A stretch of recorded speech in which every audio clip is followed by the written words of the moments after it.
Hook. What? Get on set. How'd you get back there? Snuck in. Don't worry about it.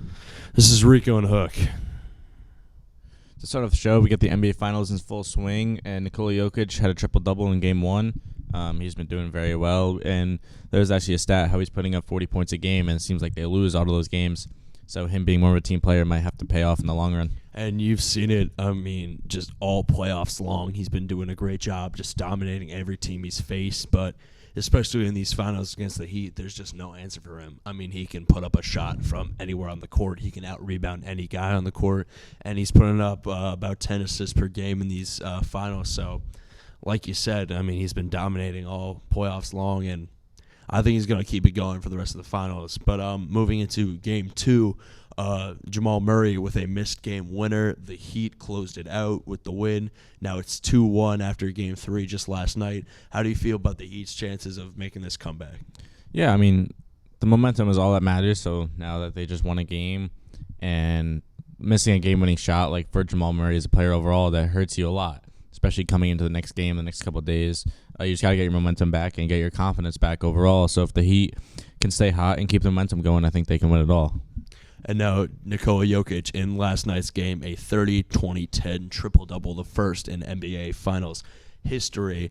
And kind of combining this with a topic that we were going to talk about, do you see Nikola Jokic as the Finals MVP if the Nuggets take the win? And if they don't, who do you see being the MVP for the Heat?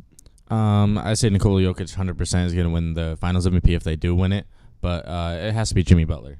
Just for all playoffs long, the whole season carrying that team, and even when I always remember him in the bubble and how much effort he put into just trying to win a game.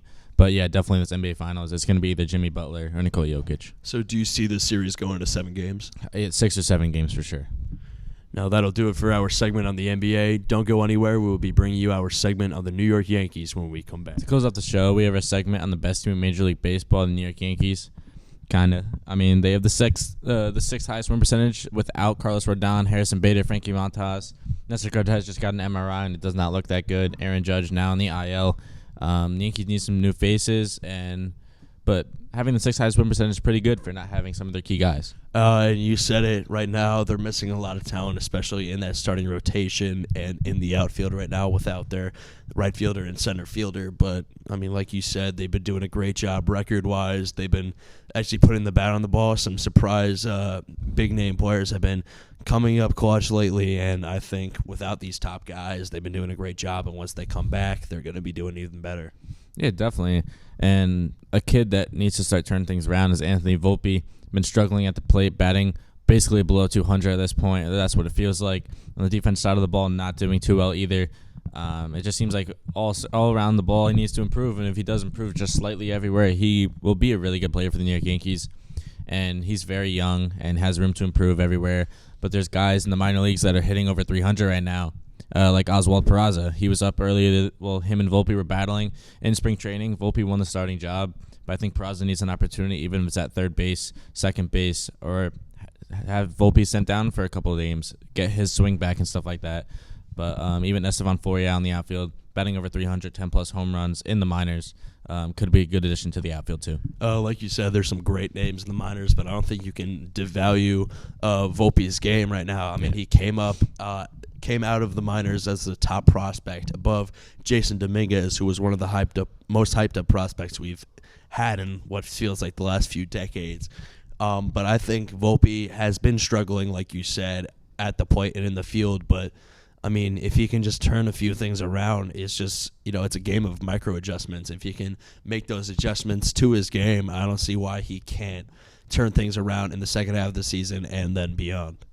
Yeah, no, definitely. And with the trade deadline looming, with all these position needs that the Yankees need to fill, including a relief pitcher role, and we have Diaz and Bednar available, and they're 2 guys the Yankees are looking into, 2 power closers, something the Yankees need. Clay Holmes, it's not that he doesn't cut it, but he's not that type of guy. He's more work around a batter in the top of the ninth instead of blowing it past him like we had with Aroldis Chapman a few years back. I think that's something the Yankees need. Like you said, we need a guy who can fill that closer role, a guy that we had with Mariano Rivera for 2 full decades, and I think Alexis Diaz could be that guy for the from the Reds. Brother of Edwin Diaz, so you know that skill runs in the family. Came up out of the minors as a middle relief guy, so he can put in the extra 2-3 innings that, say, Bednar can't because he came up as a closer.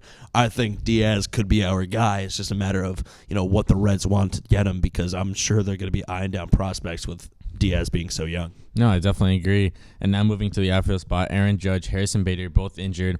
And Cody Bellinger and Randall Grichuk have been two names that have been looming around the Yankees and just around the trade deadline overall. Who do you think is the best fit for the Yankees? I'm going to go with Bellinger in this case. I think we talked about it before. Bellinger came from a big market team like the Dodgers, and he struggled the past few years. Now that he's in a bit more quiet Chicago, not that it's too quiet, it's one of the major cities, but it's not a big it's not a big market with the Cubs. So I think he's been able to calm himself down, get rid of the stress, and he's been doing a great job. And I think he can bring that newfound calmness to his game to Yankee Stadium. He's left-handed, so we know he's gonna crush the balls over that short porch. And I think he has the one up over Grichuk, because Grichuk came up the last decade or so as kind of a platoon guy with other outfielders with the Cards and with the Rockies, and I think he just now found his footing at 32 years old. So I think Bellinger has more experience than him in that big name outfielder role. Yeah, and I somewhat agree. Bellinger has been in playoff games, has won a World Series, and that's the experience that you need, especially for the Yankees. A lot of young players like Anthony Volpe has never been to a playoff game. You need a mentor like that. Yeah. And Cody Bellinger is still somewhat younger, 28, 29 years old, has definitely a few good years left. So I think, I could agree with that would be a good acquisition. And now, like we said, 6th best record in all of Major League Baseball, 3rd in the AL East right now. We would have a wild card spot. How far do you see this Yankees team making it in the playoffs realistically? We get lucky if we make it to the wild card, because that is going to be a division game. But if you do play the Blue Jays, play Boston in that wild card game, from there on, maybe you get lucky if you win a 5-game series after that. But I don't think we're going to win anywhere near the World Series or the ALCS. I completely agree. This is not the team that we were last year. Yeah. I think this is an ALDS team at best. If we can even make it past there, I would be more than ecstatic. This is not a World Series team like the early 2000s. This is not a ALCS, 7-game series type of team. I can see us, making it to all 5 games in the ALDS, but that's really as far as I can see this team going right now. Otherwise, you just get swept in the late ALCS, but that's about it. That'll do it for this week's episode. Tune in next week for the season finale of the #1 weekly sports talk show on Wayne Knows TV. I'm Rico. And I'm...